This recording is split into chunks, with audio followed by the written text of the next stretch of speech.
ಎಲ್ಲರಿಗೂ ನಮಸ್ಕಾರ. ರಿಯಾಸ್ ಕಿಚನ್ಗೆ ಸ್ವಾಗತ. ನೀವು ನೋಡ್ತಾ ಇರ್ಬೋದು ಇವತ್ತು ನೂಡಲ್ಸು ಅಕ್ಕ ನೂಡಲ್ಸು ವೆಜ್ನಲ್ಲಿ ಮಾಡ್ತಾಯಿದ್ದೀನಿ. ಡಿಫ್ರೆಂಟ್ ಆದಂಥ ಟೇಸ್ಟಲ್ಲಿ ವೆಜ್ನಲ್ಲಿ ಮತ್ತು ಕಾರ್ನು ನೂಡಲ್ಸ್ ಮಾಡ್ತಾಯಿದ್ದೀನಿ. ತುಂಬ ಚೆನ್ನಾಗಿದೆ ಇದು. ನಮ್ಮ ಚಾನಲನ್ನು ಸಬ್ಸ್ಕ್ರೈಬ್ ಆಗಿ, ಲೈಕ್ ಮಾಡಿ, ಶೇರ್ ಮಾಡಿ. ನಾನೊಂದು 3-4 ದಿವಸ ಆಯಿತು ವೀಡಿಯೋ ಹಾಕಿದ್ದಿಲ್ಲ, ಹುಷಾರಿಲ್ಲದ ಕಡೆಯಿಂದಾಗಿ. ಇವತ್ತು ಇದೊಂದು ನೂಡಲ್ಸ್ ಹಾಕ್ತಾಯಿದ್ದೀವಿ. ನೋಡ್ಬೋದು, ತುಂಬ ಟೇಸ್ಟ್ ಆದಂಥ ಒಂದು ನೂಡಲ್ಸು ಮಾಡ್ತಾಯಿದ್ದೀನಿ. ಇಲ್ಲಿ ನೋಡ್ಬೋದು, ನಾವೀಗ ಬಾಣಲೆಯನ್ನು ಬಿಸಿಗೆ ಇಟ್ಕೊಂಡಿದ್ದೇವೆ. ಇವಾಗ ಇದಕ್ಕೆ ಬಿಸಿ ಆಗಿದೆ. ಸ್ವಲ್ಪ ನಾನು ಆಯಿಲನ್ನು ಹಾಕೋತಾ ಇದ್ದೇನೆ. ನೀವು ನೋಡ್ಬೋದು, ನಾನು ಆಯಿಲನ್ನು ಹಾಕೋತಾ ಇದ್ದೇನೆ. ಹಾಕೊಂಡಾಗಿದೆ. ಇವಾಗ ಸ್ವಲ್ಪ ಆಯಿಲ್ ಬಿಸಿ ಆಗಬೇಕು, ಸ್ವಲ್ಪ ಬಿಸಿ ಆಗಬೇಕಾಗತ್ತೆ. ಈಗ ನೋಡ್ಬೋದು, ನಮ್ಮದು ಬಿಸಿ ಆಗಿದೆ ಎಣ್ಣೆ. ಇದಕ್ಕೆ ನಾನು ಸ್ವಲ್ಪ ಶುಂಠಿಯನ್ನು ಹಾಕೋತಾ ಇದ್ದೇನೆ. ಶುಂಠಿ ಹಾಕೊಂಡಾಗಿದೆ. ಸ್ವಲ್ಪ ಇದನ್ನು ನಾವು ಮಿಕ್ಸ್ ಮಾಡೋಣ. ಇದು ಟೇಸ್ಟ್ ಕೊಡುತ್ತೆ ನಮಗೆ ಶುಂಠಿ. ಹಾಗಾಗಿ ಶುಂಠಿ ಚೆನ್ನಾಗಿ ಪರಿಮಳ ಬರುವಾಗ ನಾವು ಇದಕ್ಕೆ ಇವಾಗ ಬೆಳ್ಳುಳ್ಳಿ ಸಣ್ಣಕ್ಕೆ ಹೆಚ್ಚಿಟ್ಕೊಂಡಿದ್ದೇವೆ, ಅದನ್ನು ಹಾಕ್ಕೊಳ್ಳೋಣ. ಇದನ್ನು ನಮಗೆ ಒಳ್ಳೆಯ ಒಂದು ಫ್ಲೇವರ್ ಕೊಡುತ್ತೆ. ಹಾಗಾಗಿ ಇದನ್ನು ಹಾಕೋತಾ ಇದ್ದೀನಿ. ಇದು ಒಂಚೂರು ಫ್ರೈ ಆಗ್ತಾ ಇದ್ದಾಗೇ ಇದಕ್ಕೆ ಸ್ವೀಟ್ ಕಾರ್ನನ್ನು ಹಾಕೋಣ. ಈಗ ನೋಡ್ಬೋದು, ನಾವು ಸ್ವೀಟ್ ಕಾರ್ನನ್ನು ಹಾಕ್ಕೊತಾ ಇದ್ದೇವೆ.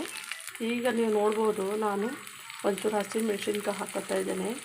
ನಾವು ಅದು ಸ್ವೀಟ್ ಕಾರ್ನು ಮಕ್ಕಳಿಗೆ ತಿನ್ನೋಕ್ಕೆ ಚೆನ್ನಾಗಿರುತ್ತೆ. ಹಾಗಾಗಿ ನಾವು ಸ್ವೀಟ್ ಕಾರ್ನನ್ನು ಬಳಸಿದ್ದೇವೆ. ಸ್ವಲ್ಪ ಇದನ್ನು ಫ್ರೈ ಮಾಡ್ಕೊಳ್ಳೋಣ. ಇದು ಒಳ್ಳೆ ಟೇಸ್ಟ್ ಕೊಡುತ್ತೆ. ಹಾಗಾಗಿ ಇವಾಗ ಇದಕ್ಕೆ ಒಂದು ಟೇಬಲ್ ಸ್ಪೂನಷ್ಟು ನಾವು ತುಪ್ಪವನ್ನು ಹಾಕ್ಕೊಳ್ಳೋಣ. ಇದು ಟೇಸ್ಟ್ ಸಲಿಂದ ಹಾಕೋತಾ ಇದ್ದೀವಿ. ಆಪ್ಷನ್ನು, ನೀವು ಬೇಕಿದ್ರೆ ಹಾಕೋಬೋದು, ಸ್ಕಿಪ್ ಮಾಡ್ತೀರಂದರೆ ಮಾಡ್ಬೋದು, ಹಾಗೇನಿಲ್ಲ. ನಮ್ಮದು ಇವಾಗ ಒಂಚೂರು ಫ್ರೈ ಆಗಿದೆ. ನಾನಿವಾಗ ಇದಕ್ಕೆ ಒಂದು ಸ್ವಲ್ಪ ಈರುಳ್ಳಿ ಹಾಕೋತಾ ಇದ್ದೇನೆ. ಸ್ವಲ್ಪ ಈರುಳ್ಳಿ, ತುಂಬ ಹಾಕೋಲಿಲ್ಲ, ಸ್ವಲ್ಪ ಈರುಳ್ಳಿ. ತುಂಬ ಇದು ಗೋಲ್ಡನ್ ಬ್ರೌನ್ ಏನು ಬೇಡ, ಸ್ವಲ್ಪ ಅರ್ಧಂಬರ್ಧ ಇದು ಬೆಂದರೆ ಸಾಕು. ಸ್ವಲ್ಪ ತಿನ್ನಬೇಕಾದ್ರೆ ಗರಿಯಾಗಿ ಸಿಕ್ಕರೆ ಸಾಕು, ಟೇಸ್ಟು ಚೆನ್ನಾಗಿರುತ್ತೆ. ಈಗ ನೋಡ್ಬೋದು, ನಾನು ಒಂಚೂರು ರುಚಿಗೆ ತಕ್ಕಷ್ಟು ಸಾಲ್ಟನ್ನು ಹಾಕೋತಾ ಇದ್ದೇನೆ. ಮತ್ತು ಆಮೇಲೆ ಬೇಕಿದ್ದರೆ ನಾವು ಸಾಲ್ಟನ್ನು ಹಾಕ್ಕೊಳ್ಳೋಣ. ಇವಾಗ ನಾನು ಇದಕ್ಕೆ ನಾವು ತರಕಾರಿಯನ್ನು ಹೆಚ್ಚಿಟ್ಕೊಂಡಿದ್ದೇವೆ ನೋಡಿರಿ, ಇದು ಹಾಕೋತಾ ಇದ್ದೇನೆ. ಕ್ಯಾಪ್ಸಿಕಮ್ಮು ಆದಮೇಲೆ ನಾನು ಸ್ವಲ್ಪ ಬಾಡಿಸ್ಕೊಂಡ್ಬಿಟ್ಟು, ಇದು ಒಂದು ಸ್ವಲ್ಪ ನಾವು ಬಾಡಿಸ್ಕೋಬೇಕಾಗತ್ತೆ. ಇದು ಒಂದು ಸ್ವಲ್ಪ ಬಾಡಿಸ್ಕೊಂಡಾದಮೇಲೆ ಇದಕ್ಕೆ ನಾವೀಗ ನೂಡಲ್ಸನ್ನು, ಇದು ನಾವು ಕ್ಯಾಬೇಜ್ ಹೆಚ್ಚಿಟ್ಕೊಂಡಿದ್ದೇವೆ. ಮತ್ತು ನೀವು ನೋಡ್ಬೋದು, ಸ್ವಲ್ಪ ಕಾಳುಮೆಣಸು ಹಾಕೋತಾ ಇದ್ದೇನೆ. ಒಂದು 6-8 ಕಾಳುಮೆಣಸು ಟೇಸ್ಟ್ ಚೆನ್ನಾಗಿ ಕೊಡುತ್ತೆ. ಹಾಗಾಗಿ ಒಂಚೂರು ಕಾಳುಮೆಣಸನ್ನು ಹಾಕ್ಕೊತಾ ಇದ್ದೇನೆ. ಮತ್ತು ನೀವು ನೋಡ್ಬೋದು, ಇಲ್ಲಿ ಇವಾಗ ನಾನು ಕ್ಯಾಬೇಜನ್ನು ಸಹ ಹಾಕೋತಾ ಇದ್ದೇನೆ. ಇದು ತುಂಬ ಫ್ರೈ ಮಾಡೋದೇನು ಬೇಡ. ನಾನು ತುಪ್ಪ ಹಾಕ್ಕೊಂಡಿದ್ದೇನೆ, ನೀವು ಹಾಕೋತೀರಂದರೆ ಬಟರ್ ಹಾಕ್ಕೊಳ್ಳಿ, ಅದು ಒಂಥರ ಚೆನ್ನಾಗಿರುತ್ತೆ, ಟೇಸ್ಟಾಗಿರುತ್ತೆ. ನಾವು ಹೊರಗಡೆಯಿಂದ ತಂದು ತಿನ್ನೋದಕ್ಕಿನ್ನಲು ಮನೆಯಲ್ಲೇ ಈ ಥರ ತರಕಾರಿ ಮಾಡಿ ತಿಂದರೆ ದೊಡ್ಡವ್ರನ್ನೇ ತಿನ್ಬೋದು, ಮಕ್ಕಳನ್ನೂ ತಿನ್ಬೋದು, ತುಂಬ ಚೆನ್ನಾಗಿರುತ್ತೆ. ಹಾಗಾಗಿ ನೀವು ಒಂದು ಸರ್ತಿ ಮನೆಯಲ್ಲಿ ಟ್ರೈ ಮಾಡಿ ನೋಡಿ, ಆವಾಗ ನಿಮಗೆ ಟೇಸ್ಟ್ ಗೊತ್ತಾಗುತ್ತೆ. ಈಗ ನೀವು ನೋಡ್ಬೋದು, ನಾನೊಂದು ಅರ್ಧ ಟೀ ಸ್ಪೂನಷ್ಟು ಅಚ್ಚ ಖಾರದ ಪುಡಿಯನ್ನು ಹಾಕೋತಾ ಇದ್ದೇನೆ. ಮತ್ತು ಇವಾಗ ನೀವು ನೋಡ್ಬೋದು, ಒಂದು ಸಣ್ಣ ಟೊಮೆಟೊವನ್ನು ಹೆಚ್ಚು ಹಾಕೋತಾ ಇದ್ದೇನೆ. ಇದು ತುಂಬ ಒಳ್ಳೆಯ ಒಂದು ಟೇಸ್ಟ್ ಕೊಡುವಂಥದ್ದು. ಹಾಗಾಗಿ ಇದನ್ನು ಹಾಕ್ಕೊಂಡು ಒಂದು ಸ್ವಲ್ಪ ನಾವು ಫ್ರೈ ಮಾಡ್ಕೊಳ್ಳೋಣ. ಸ್ವಲ್ಪ ಖಾರದ ಪುಡಿ ಹಾಕಿದ್ದೆ ನೋಡಿರಿ, ಹಾಗಾಗಿ ಇದು ಚೆನ್ನಾಗಿ ಹೊಂದ್ಕೊಳ್ಳಲು ತುಂಬ ಟೇಸ್ಟ್ ಮಾತ್ರ ಇರುತ್ತೆ ಇದು. ನೀವು ಮನೆಯಲ್ಲಿ ಒಂದು ಸರ್ತಿ ಟ್ರೈ ಮಾಡಿ ನೋಡಿ. ನೀವು ನೋಡ್ಬೋದು ಇಲ್ಲಿ ನಮ್ಮ ಮಸಾಲ ಹಾಕೋದ್ರಲ್ಲಿ ಒಂಚೂರು ಒಂದು 1/4 ಟೀ ಸ್ಪೂನಷ್ಟು ಅರಿಶಿಣವನ್ನು ಹಾಕೋತಾ ಇದ್ದೇವೆ. ಇದನ್ನು ಹಾಕಿ ಚೆನ್ನಾಗಿ ನಾವು ಮಿಕ್ಸ್ ಮಾಡೋಣ. ಇವಾಗ ಇದು ಆಗಿದೆ,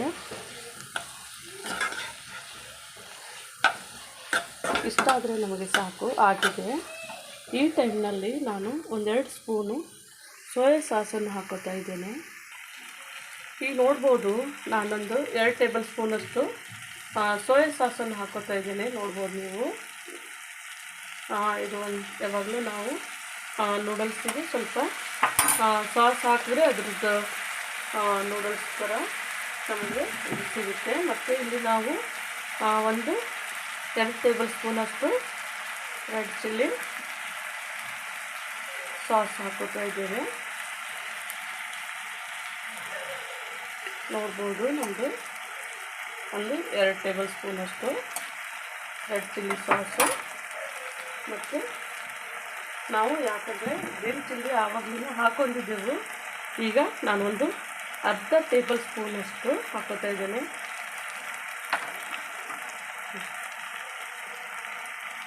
ಒಂದು ಅರ್ಧ ಟೀ ಸ್ಪೂನಷ್ಟು ರೆಡ್ ಚಿಲ್ಲಿ ಸಾಸು, ಇದು ಗ್ರೀನ್ ಚಿಲ್ಲಿ ಸಾಸ್ ಹಾಕೋತಾ ಇದ್ದೇನೆ. ಇದು ಒಂಚೂರು ಖಾರವಾಗಿ ಮತ್ತು ಚೆನ್ನಾಗಿರಲಿ ಅಂಥೇಳಿ ನಾನು ಇಷ್ಟೆಲ್ಲ ಹಾಕಿರೋದು. ಇವಾಗ ನಾವು ನೂಡಲ್ಸನ್ನು ಹಾಕೊಳ್ಳೋಣ. ನೋಡ್ಬೇಕು. ಈಗ ನೋಡಿರಿ ನಮ್ಮದು ನೂಡಲ್ಸ್ ನಾನು ಒಂದು 5ರಿಂದ 6 ನಿಮಿಷಗಳ ಕಾಲ ಬೇಯಿಸ್ಕೊಂಡು ಈ ಥರ ನಾನು ನೀರೆಲ್ಲ ಬಿಡಿಸ್ಕೊಂಡು ಇಟ್ಕೊಂಡಿದ್ದೆ. ನೋಡ್ಬೋದು ನೀವು. ಚೆನ್ನಾಗಿ ನಮ್ಮದು ಕಲರ್ಫುಲ್ಲಾಗಿ ನೂಡಲ್ಸ್ ಬಂದಿದೆ. ನಾವು ಹಾಕಿದ್ದೆ ನೋಡಿರಿ ವೆಜಿಟೇಬಲ್ ಎಲ್ಲ ಚೆನ್ನಾಗಿ ಕಲರ್ಫುಲ್ ಕಾಣ್ತಾ ಇದೆ. ಇವಾಗ ನೋಡ್ಬೋದು ನಮ್ಮದು ಮಿಕ್ಸ್ ಎಲ್ಲ ಆಗಿದೆ ನೂಡಲ್ಸು. ಇವಾಗ ನಾನು ಇದಕ್ಕೆ ಕೊತ್ತಂಬರಿ ಸೊಪ್ಪನ್ನು ಹಾಕೋತಾ ಇದ್ದೇನೆ. ಮತ್ತು ನಾವು ಸ್ಪ್ರಿಂಗ್ ಆನಿಯನ್ನು ಹಾಕೋತಾ ಇದ್ದೇವೆ ಲಾಸ್ಟಲ್ಲಿ. ಇದು ಟೇಸ್ಟು ಚೆನ್ನಾಗಿ ಕೊಡುತ್ತೆ ನಮಗೆ, ಹಾಗಾಗಿ ನಾನು ಇದನ್ನು ಹಾಕ್ಕೊಂಡು ಇದ್ದೀನಿ. ಈಗ ನೋಡ್ಬೋದು ನಮ್ಮದು ನೂಡಲ್ಸು ರೆಡಿ ಆಗಿದೆ. ನಾನಿವಾಗ ಸ್ಟವನ್ನು ಆಫ್ ಮಾಡ್ಕೋತಾ ಇದ್ದೇನೆ. ಈಗ ನೋಡ್ಬೋದು ನೀವು ನಮ್ಮದು ಸ್ವೀಟ್ ಕಾರ್ನ್ ರೆಡಿ ಆಗಿದೆ. ತುಂಬ ಟೇಸ್ಟಾಗಿರುತ್ತೆ. ನೀವು ಒಂದು ಸತಿ ಟ್ರೈ ಮಾಡಿ ನೋಡಿ. ನಮ್ಮ ಚಾನಲನ್ನು ಸಬ್ಸ್ಕ್ರೈಬ್ ಮಾಡಿ, ಲೈಕ್ ಮಾಡಿ, ಶೇರ್ ಮಾಡಿ. ನಮ್ಮ ವಿಡಿಯೋನ ನೋಡಿದ್ದಕ್ಕಾಗಿ ಧನ್ಯವಾದ.